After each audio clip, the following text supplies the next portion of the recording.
जी, आप अपने जीवन का कुछ ऐसे अनुभव बताएं जो ईश्वर और आपके बीच घटित हुआ रहे। हाँ, खुद हम लोग के साक्षात सामने प्रकट होकर हाँ वो मार्ग को बता देते हैं।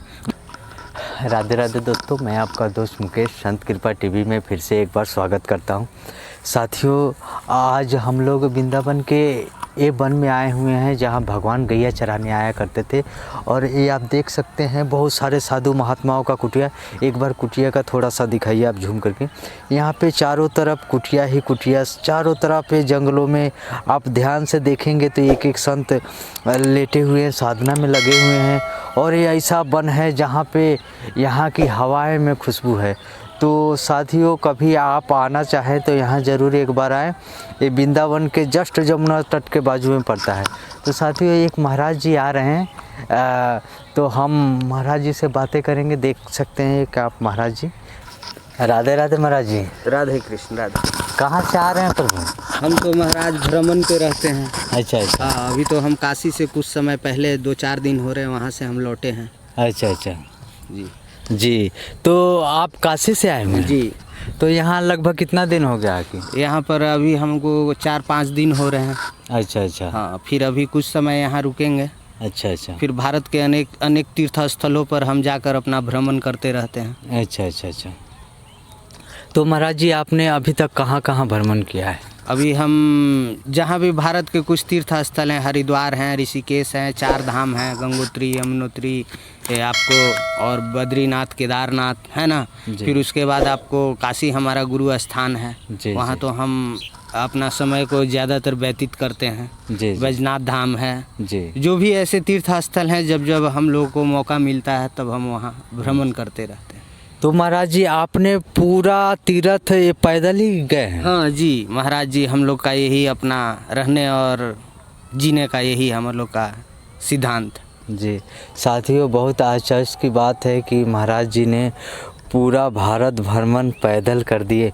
महाराज जी, लगभग आप बताइए, यहाँ से आप अगर ऋषिकेश जाना चाहें तो कितना दिन लगेगा?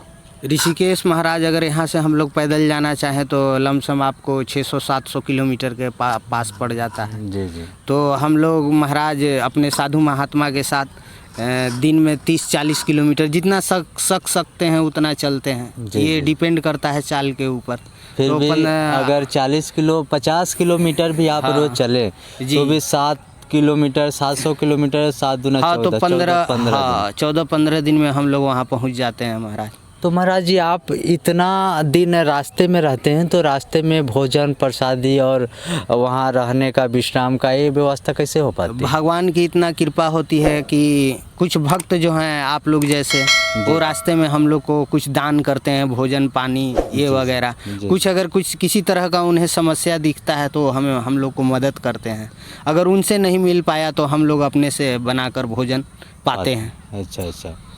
तो महाराज जी, आपने बताया 4 धाम भी आप गए हुए हैं। तो वहाँ पे 4 धाम ऐसा क्या है वहाँ पे जो 4 धाम वहाँ का नाम पड़ा? 4 धाम ऐसा है बाबा कि अगर कोई व्यक्ति इन 4 धाम का दर्शन कर ले तो उन्हें डायरेक्ट बैकुंठ को प्राप्ति होती है। जी। अच्छा। तो या तो पद यात्रा करे, जो जैसे सकते हैं अपने हिसाब से।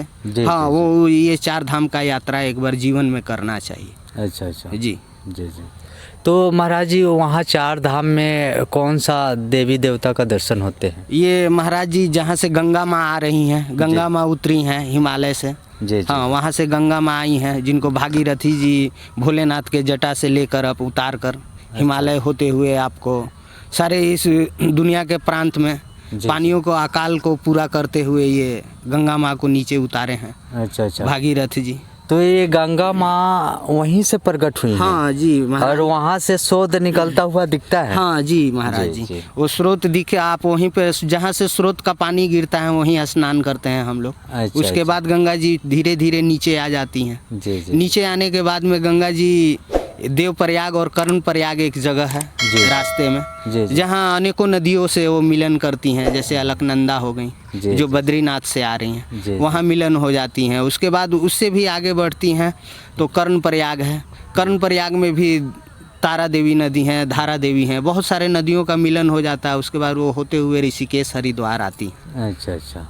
जी। और दूसरा कौन सा स्थल है वहाँ पे? चार धाम में गंगोत्री है, ये जमुना माई यमुनोत्री हो गई बाबा। अच्छा अच्छा। हाँ, ये जमुना जो वृंदावन में जमुना माँ जो बहती है वो वहीं से आ रही है? हाँ जी, वहाँ से उससे 300 किलोमीटर के पास में पहाड़ी से सटा। सारे ये नदियाँ हिमालय से ही निकली हैं। पर रास्ता ना रहने के कारण वहाँ के लोगों ने और सरकार ने पहाड़ को काट काट कर बनाया इस रास्ते को, जिससे इसका दूरी आपको लमसम 300 किलोमीटर पड़ जाता है। अच्छा। हाँ, तो ये भी आपको जमुना माँ भी हिमालय से ही निकल कर आ रही हैं। जी जी जी। एक आपको गंगोत्री ग्लेशियर है और ये यमुनोत्री ग्लेशियर हो गया। जी जी। हाँ, जो आपको ये इस पहाड़ से हिमालय की ओर से निकल के आ रही हैं। जी जी। और दूसरा ग्लेशियर है आपको नेपाल।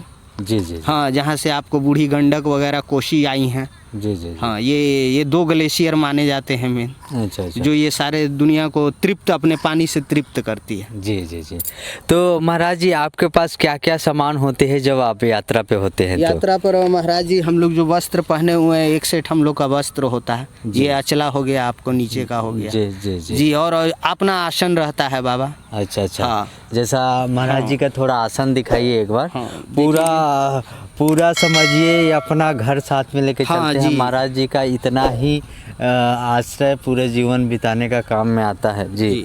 और एक कमंडल और झोरे में कुछ सामान इसमें होगा। कुछ सामान बाबा इसमें उतने सामान नहीं रहते, काम के चीज रहते हैं। चंदन टीका आयना वगैरह लेकर चलते हैं हम लोग, है ना, जहाँ भी अपना हुआ स्नान किए। और कमंडल हम लोग का प्रमुख है, धन है। अच्छा। हाँ, ये हम लोग जहाँ भी रहेंगे तो ये हम लोग के साथ ही रहेगा। जी। महाराज जी तो आप बाल संत हैं या फिर गृहस्थी से होके आए? नहीं, हम बाबा ब्रह्मचर्य हैं। अच्छा अच्छा। हाँ जी। तो महाराज जी आपने काफ़ी समय बिता दिया, अभी तो आपका लगभग 30 साल से ऊपर हो गया इस मार्ग में आके। तो महाराज जी आप अपने जीवन का कुछ ऐसे अनुभव बताएं जो ईश्वर और आपके बीच घटित हुआ रहे।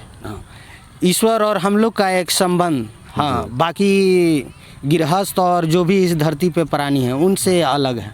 अच्छा। हाँ, अगर कोई साधु संत या सन्यासी, हाँ, ईश्वर को अपनी बात को रखता है। जी। हाँ, तो सबसे पहले ईश्वर को इन बात को सुनना है। भगवान हर किसी के कार्य को छोड़कर पहले साधु संत के वो बात को सुनने के लिए वो प्रकट होंगे। वो अंतर इतना है कि गृहस्थ लोग, हाँ, पूजा पाठ करके उनको पा सकते हैं जल्दी। हाँ, हम लोग साधना और भक्ति से उनको अपने पास खींचते हैं ताकि हाँ, उनको कोई ये ना हो, ऐसा ना लगे ईश्वर को। उनको हम लोग भक्ति भाव और अपने साधना से खींच लेते हैं ताकि उनको आने में हाँ कोई संकोच ना हो, उनको प्रकट होना ही होना। जी। तो महाराज जी ऐसा कोई घटना जो आप कभी यात्रा के दौरान में बहुत घनिष्ठ जंगल में फंस गए हों, यात्रा आपकी वहाँ तक एंड हो, वहाँ से कोई आपको मार्ग ना दिख रहा हो, उस समय ईश्वर ने आपको आके कुछ मार्ग बताया हो, ऐसा कुछ घटना हो तो बताएं। ऐसा हमने अक्सर महसूस किया है जब हम लोग 4 धाम जाते हैं। कहीं हम लोग रास्ते मार्ग में कोई किसी तरह का संकट आता है तो हम लोग ईश्वर को याद करते हैं किसी न किसी रूप में, वो या तो भक्त के रूप में, या तो साधु के रूप में, या तो संत के रूप में। खुद हम लोग के साक्षात सामने प्रकट होकर हाँ वो मार्ग को बता देते हैं, मार्ग को दिखा देते हैं कि इस रास्ते से चलो और इस रास्ते से जाओ। ईश्वर को बाबा महसूस किया जा सकता है। जी जी हाँ जी। ईश्वर को जो महसूस कर लिया वो समझिए कि ईश्वर उसके पास है। जी जी हाँ जी। तो साथियों, महाराज जी ने बताया पूरे भारत में पैदल यात्रा पे निकल गए हैं, जो बहुत ही कठिन है, जो हम लोग तो सोच भी नहीं सकते। पूरे जीवन पैदल ही व्यतीत किए। तो काफ़ी अच्छा लगा महाराज जी से मिलके। साथियों, आप भी कमेंट करके बताना कैसा लगा महाराज जी का सत्संग और अनुभव। फिर हम मिलते हैं किसी अगले वीडियो में। जब तक के लिए जय श्री राधे।